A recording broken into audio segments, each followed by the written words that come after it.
Bismillahirrahmanirrahim. Assalamualaikum warahmatullahi wabarakatuh.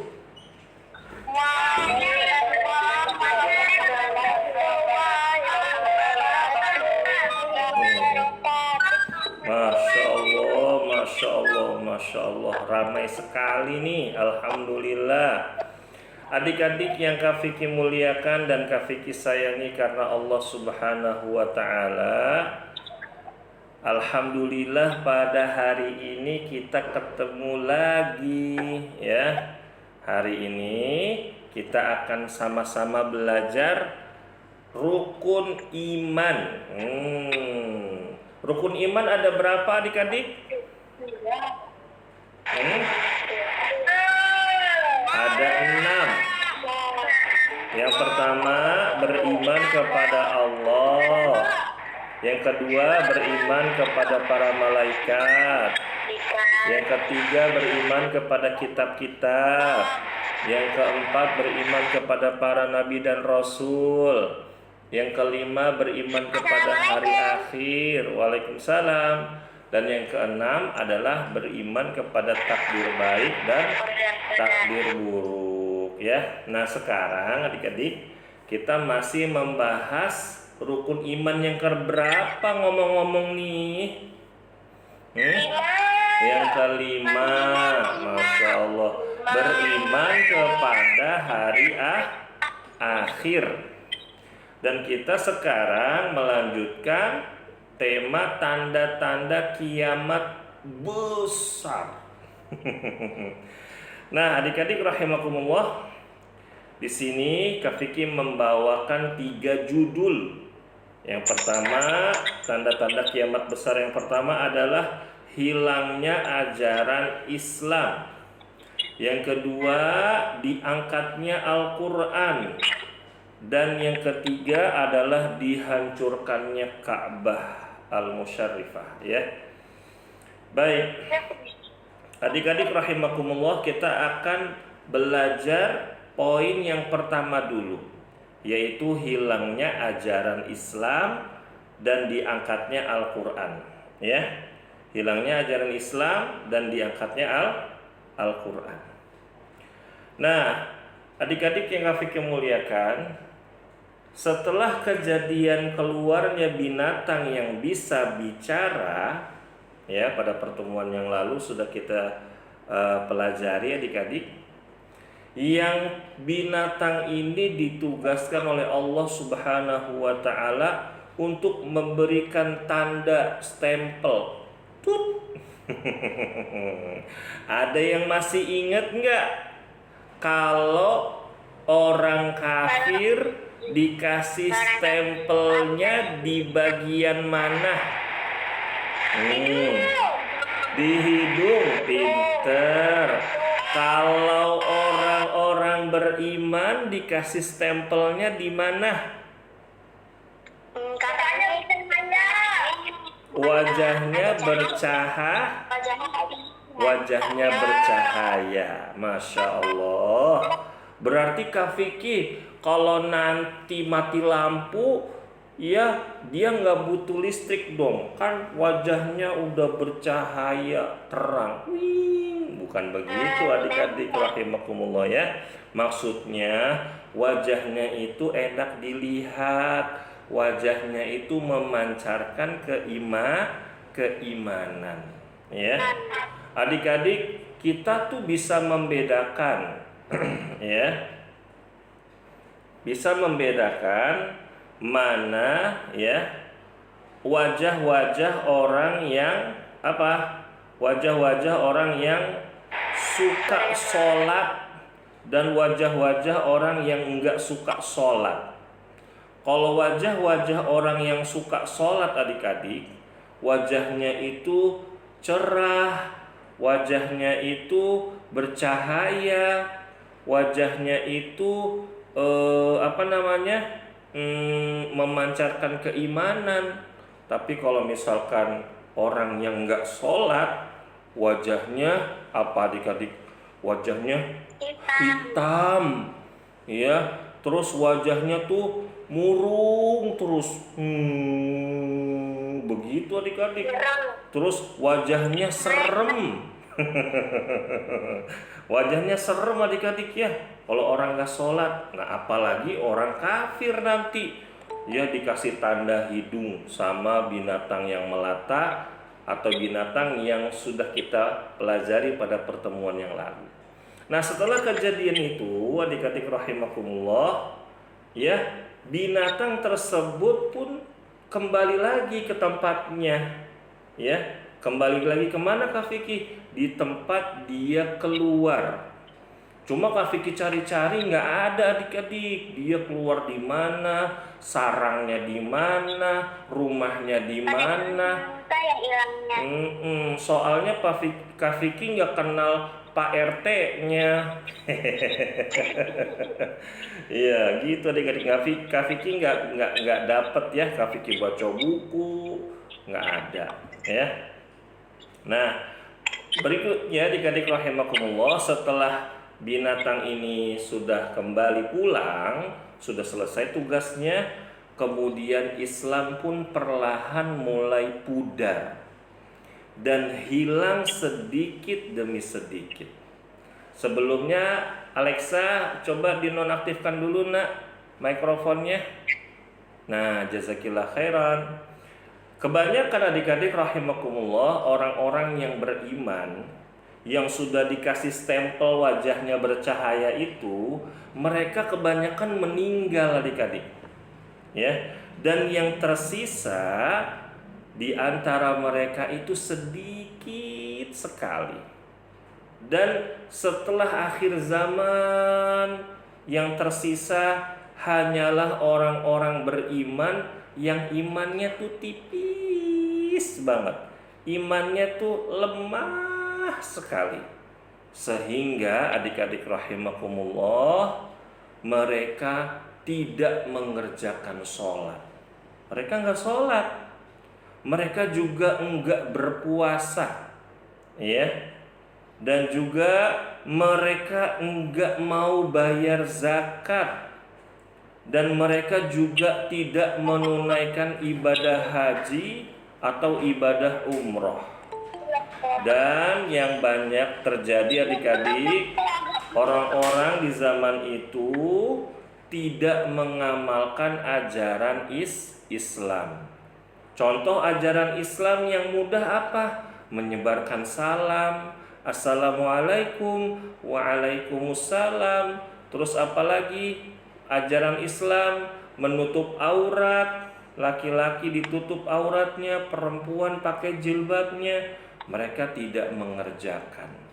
Berkata baik, berkata jujur, itu ajaran Islam, ya. Dan mereka sedikit demi sedikit tidak lagi mengamalkan ajaran yang bagus tersebut.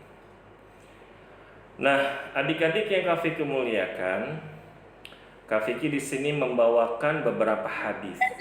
Ya, hadis yang pertama dari Hudzaifah, ini sahabat adik-adik ya, Hudzaifah bin Yaman. Hudzaifah sahabat bin Yaman, ayahnya Yaman, ini juga sahabat juga. Jadi dua-duanya ayah dan anak ya beriman kepada Allah dan Rasulnya, juga menjadi sahabat yang mulia. Makanya doanya radhiyallahu anhuma, semoga Allah meridhoi keduanya.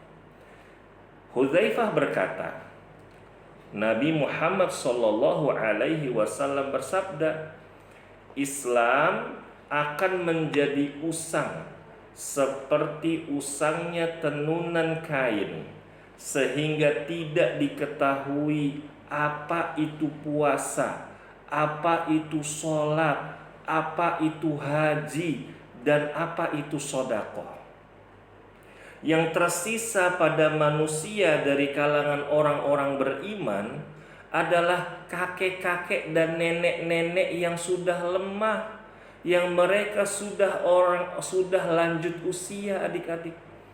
Dan mereka di akhir zaman nanti, yaitu kakek-kakek dan nenek-nenek yang sudah lanjut usia ini berkata, kami mendapati nenek moyang kami dahulu suka mengucapkan kalimat La ilaha illallah. Ada yang tahu nggak artinya adik-adik La ilaha illallah? Tidak ada Tuhan selain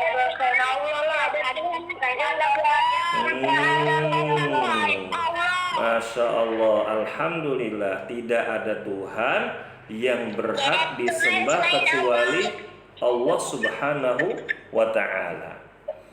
Nah, maka kata mereka adik-adik, kami juga mengucapkannya.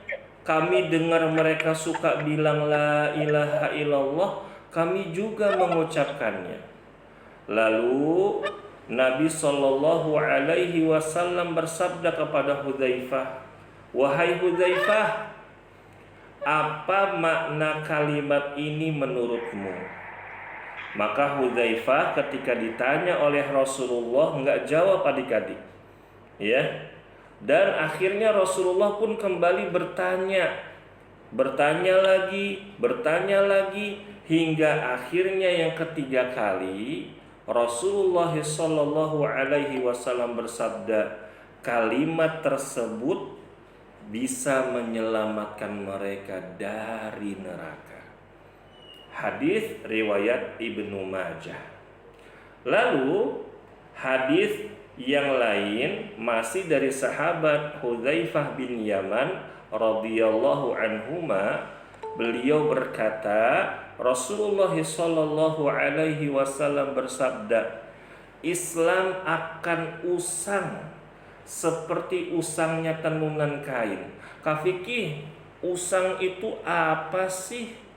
Aku nggak ngerti. Jadi adik-adik, kalau kalian pernah lihat bajunya udah lama banget, yang tadinya warnanya merah jadi berubah warnanya jadi warna pink. Kenapa Kak Vicky kok warna merah berubah jadi warna pink? Karena sudah sering dipakai adik-adik rahimakumullah, udah lama bajunya dan juga kainnya sudah robek-robek. Nah, itulah usang. Nah, Islam nanti akan usang seperti pakaian tua tersebut, sehingga tidak dikenal puasa Ramadan itu apa sih, sholat itu apa sih, ibadah haji itu apa sih, sodakoh bayar zakat itu apa sih. Mereka nggak tahu adik-adik. Dan Al-Quran akan diangkat pada suatu malam, sehingga adik-adik rahimakumullah, kata Rasulullah, tidak tersisa di bumi itu satu ayat pun, baik yang ada di lembaran-lembaran seperti ini adik-adik di Al-Quran, ya, di Al-Quran ini semuanya nanti kosong, ya, atau ayat-ayat yang dihafal oleh orang-orang beriman juga nanti akan hilang. Allah cabut Al-Quran tersebut. Yang tersisa akhirnya adik-adik rahimakumullah, di antara manusia hanyalah orang-orang yang sudah tua renta, orang-orang tua yang sudah lanjut usia, dan mereka adalah orang-orang yang lemah. Kebanyakan dari mereka, kata Rasulullah, mereka berkata, kami mendapati nenek moyang kami dahulu mengucapkan kalimat La ilaha illallah, maka kami juga ngikutin, kami juga mengucapkannya.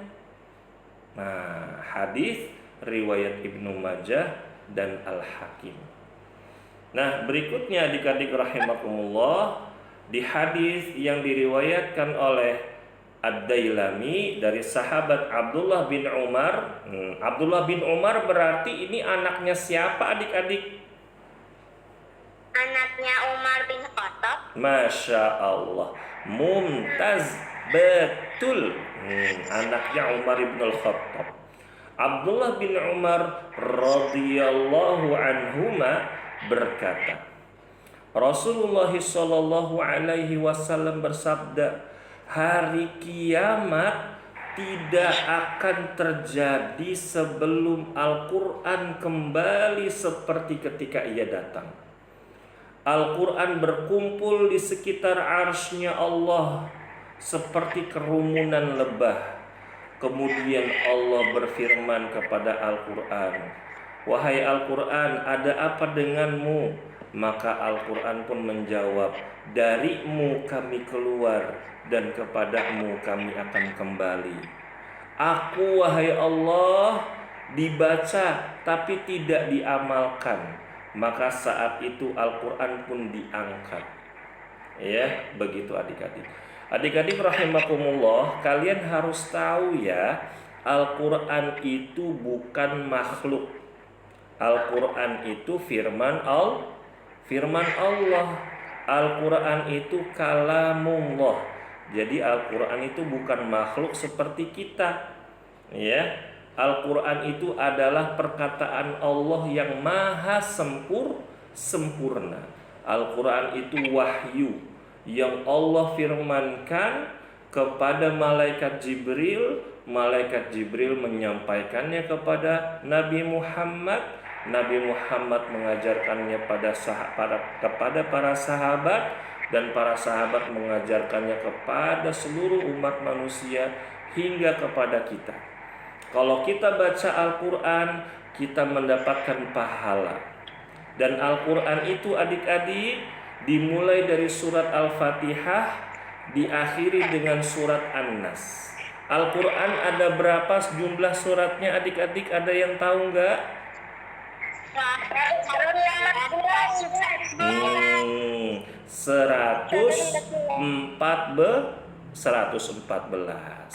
ya.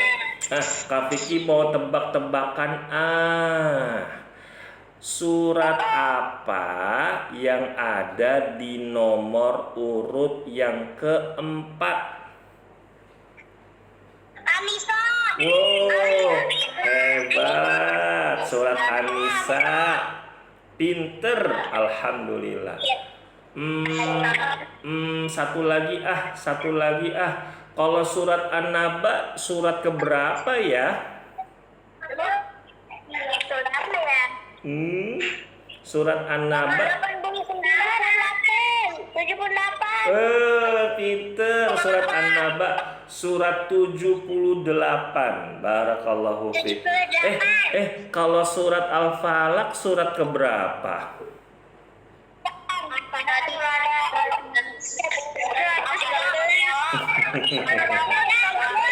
Surat 113.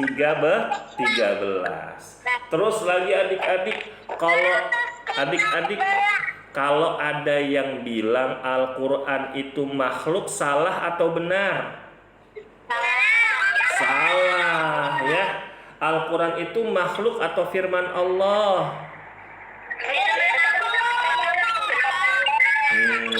Al-Quran adalah firman Allah. Alhamdulillah ya. Nah, adik-adik rahimakumullah, kita ambil pelajaran dari hadis-hadis yang tadi kita bawakan, yang sudah Kak Vicky tuliskan. Zafran, tolong dimatikan lagi mikrofonnya, nak. Video juga dimatikan mikrofonnya. Jazakumullahu khairan. Pelajaran yang pertama adik-adik rahimakumullah, syariat Islam perlahan akan hilang disebabkan banyak orang-orang Islam yang lemah imannya dan gak mau menuntut ilmu, gak mau belajar, gak mau baca buku, gak mau baca Quran. Kalau disuruh ngaji ke TPA, males. Siapa nih yang kalau disuruh ngaji masih males-malesan? Nggak ada. Nggak ada. Ya bagus. Jempolan. Kalau disuruh sholat masih males, siapa? Ayo. Suruh sholat masih males, ayo. Ya, mudah-mudahan adik-adik sholatnya semangat ya. Gitu adik-adik, kita semangat belajar. Kalau ada kajian nih kayak gini, adik-adik manfaatkan. Aku mau belajar sama Kak Vicky, aku mau belajar sama Kak Agung, sama Kak Erwan, sama Kak Muslim, sama Kak siapa lagi ya? Siapa lagi yang belum Kak Vicky sebutkan? Kak Yogi. Kak Yogi. Betul Kak Yogi, atau sama siapa? Sama Kang Oja. Ya, hafizahumullahu taala. Ngaji adik-adik, kajian ya. Begitu. Lalu yang kedua, adik-adik rahimakumullah, kalimat la ilaha illallah bisa menjadi sebab dimasukkannya orang beriman ke dalam surga. Walaupun adik-adik dosanya banyak.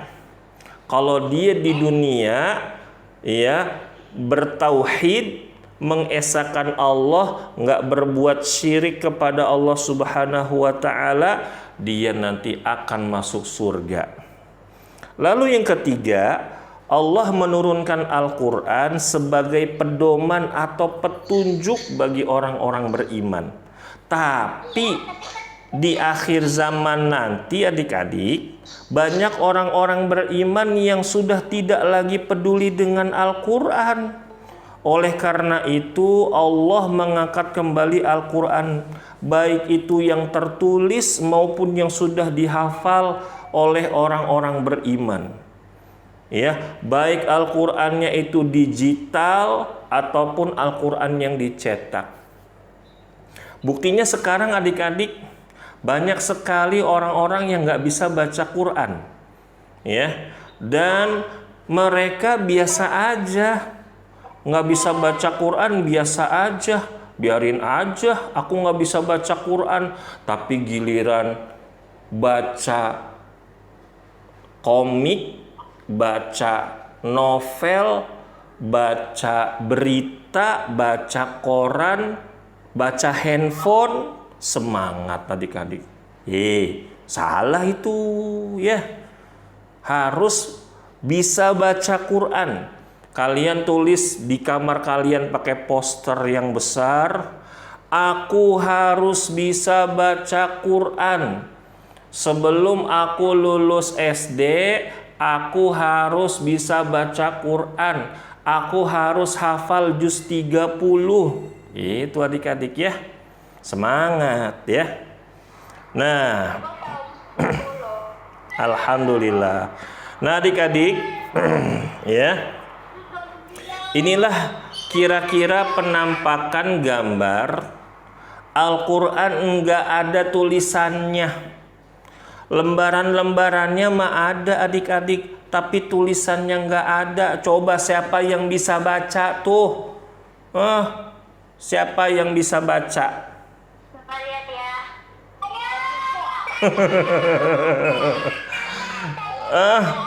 Bukan baca tulisan di bawahnya, baca yang di itu tuh, di gambar. Coba.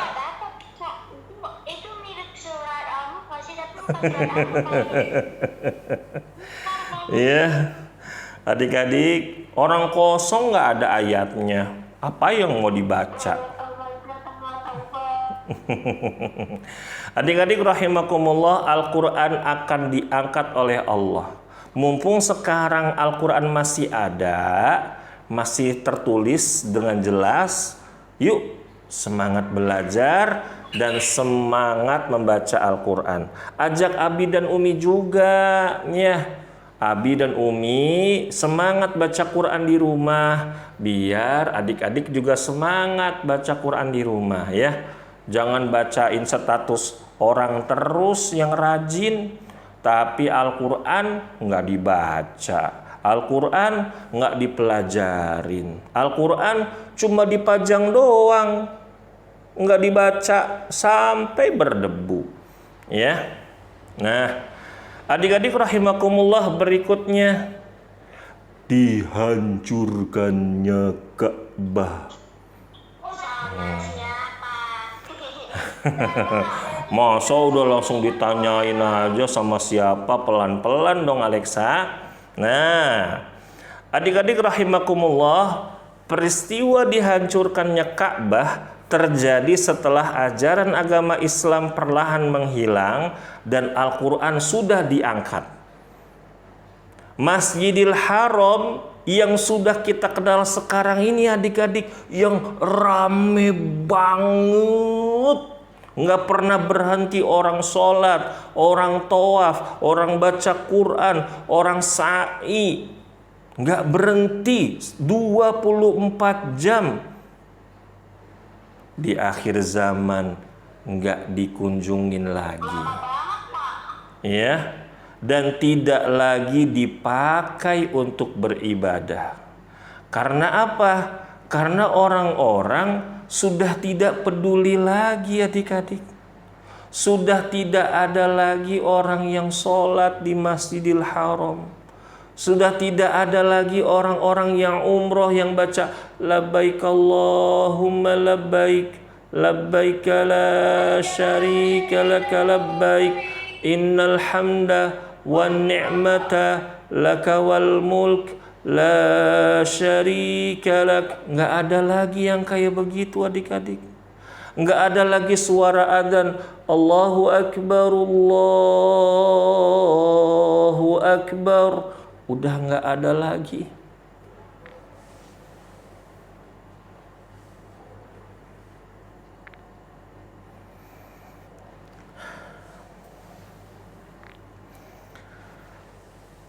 Sedih sekali adik-adik. Kita bisa bayangkan betapa menyedihkannya keadaan tempat yang mulia tersebut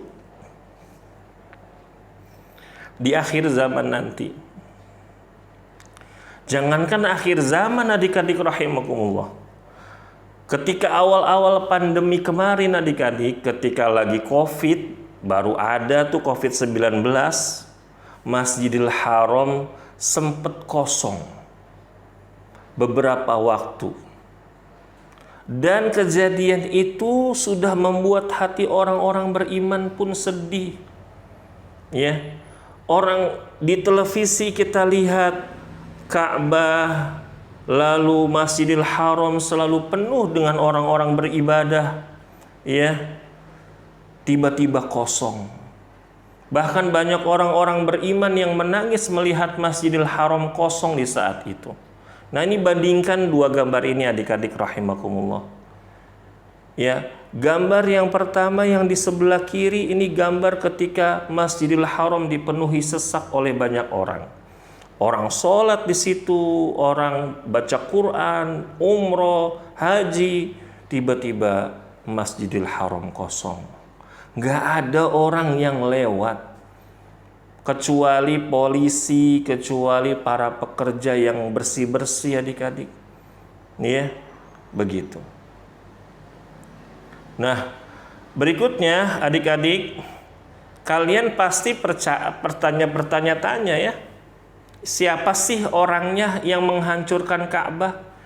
Nah, di sini Kak Vicky ya membawakan satu hadis sebagai muqaddimah.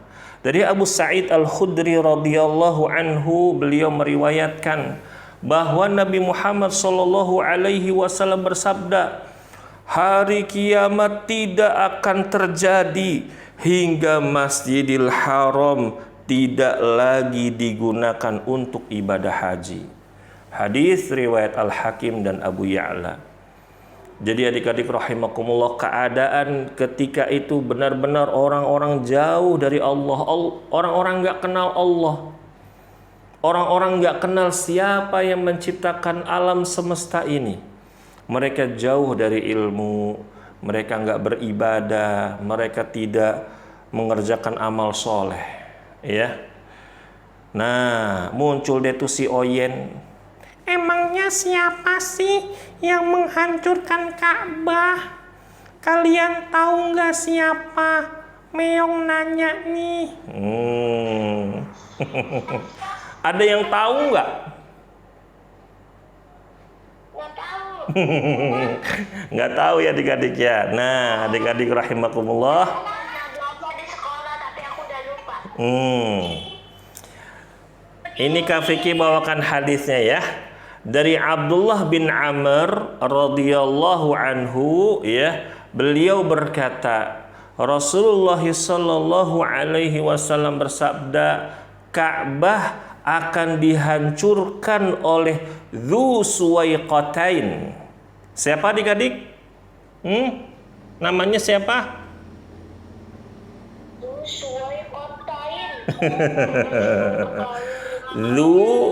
Lihat, dengarkan Kak Vicky. Dzu Suwaiqatain. Siapa?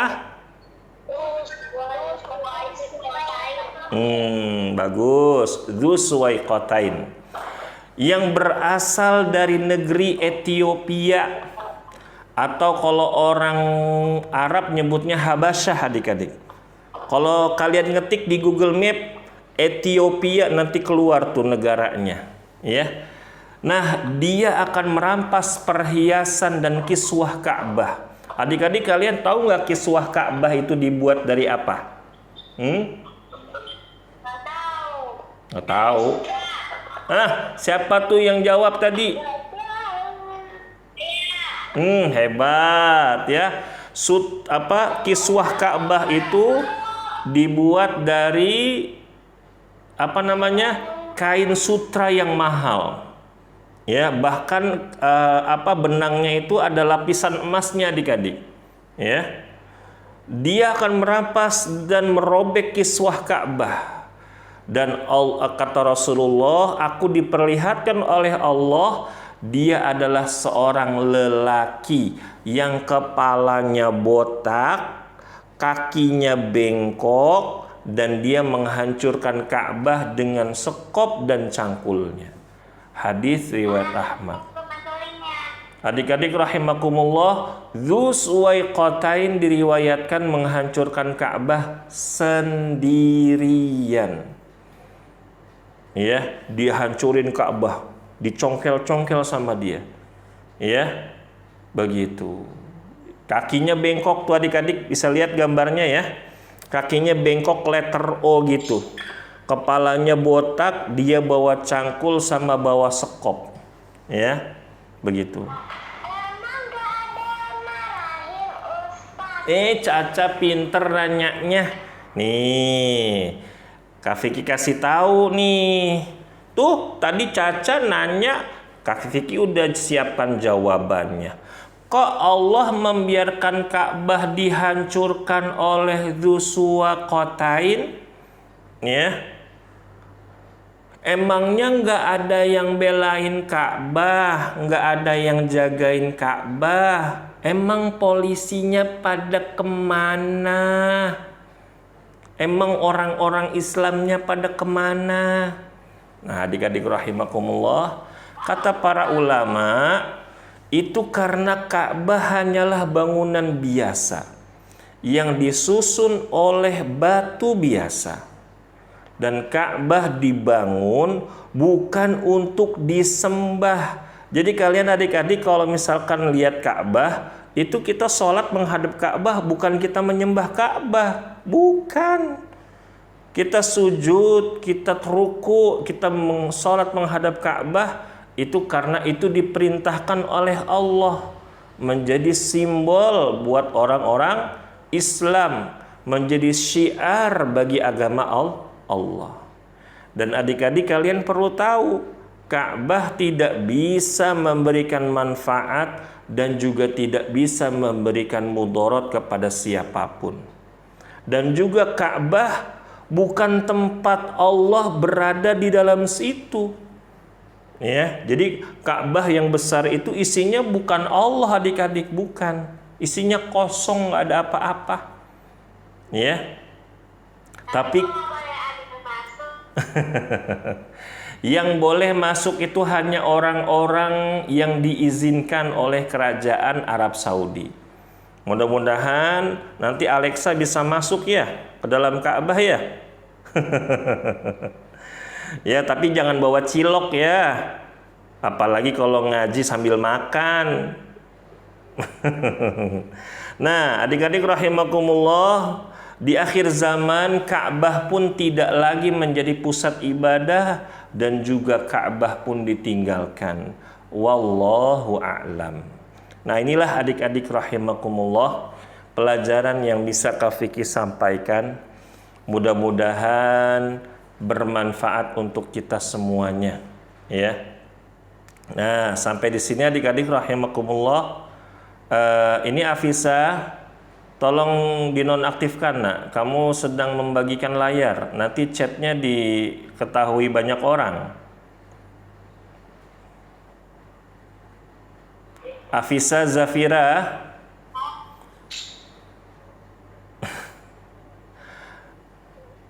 Ini ada yang membagikan layar nih adik-adik ya.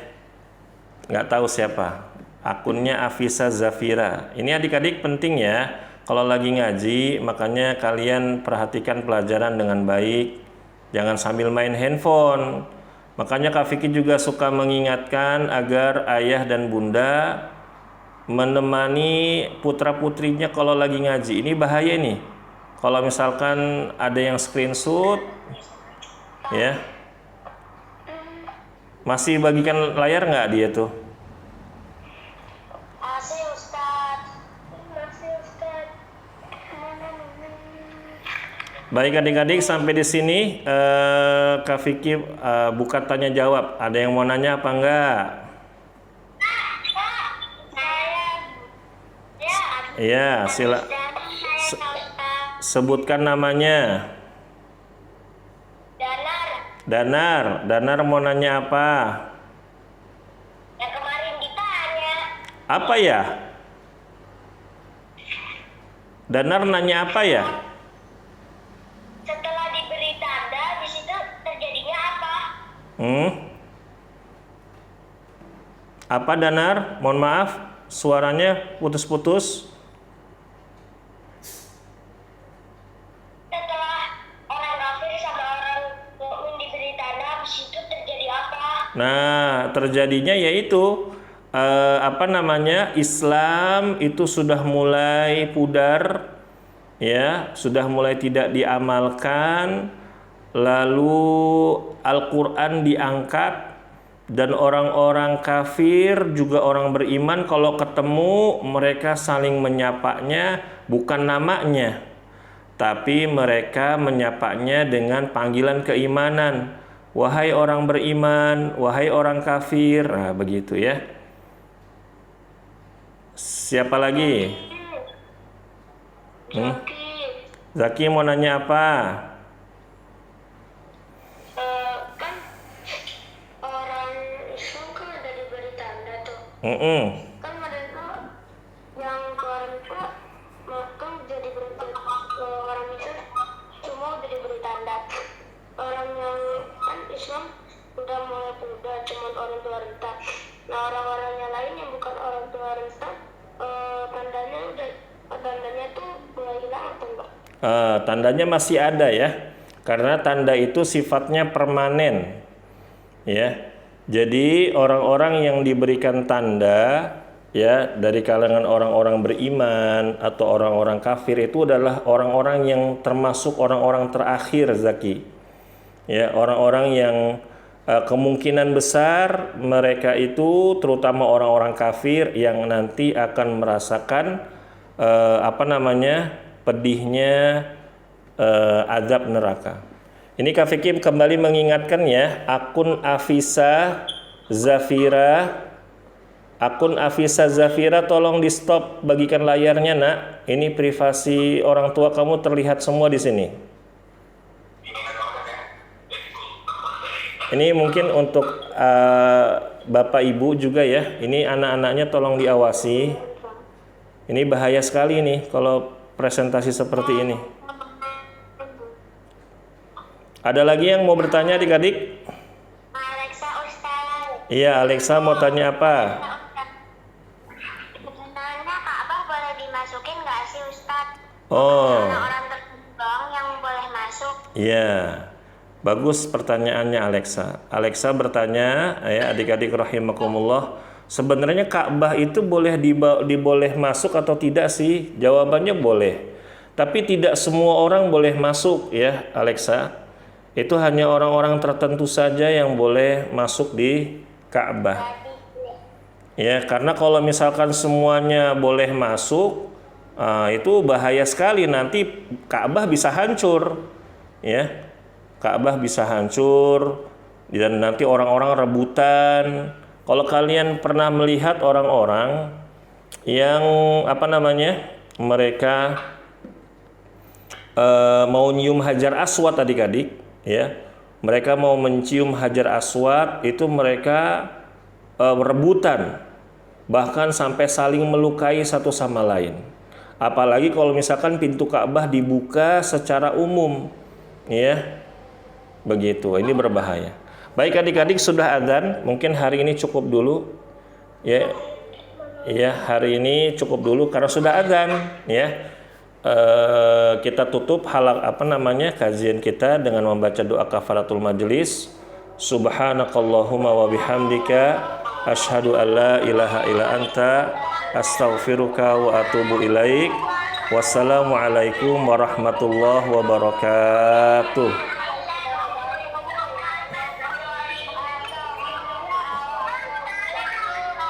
Iya, sama-sama adik-adik. Waalaikumsalam warahmatullahi wabarakatuh. Waalaikumsalam. Iya, waalaikumsalam. Silakan adik-adik dimatikan handphonenya. Kita sholat yuk, masjid yuk. Yang laki-laki. Waalaikumsalam warahmatullahi wabarakatuh.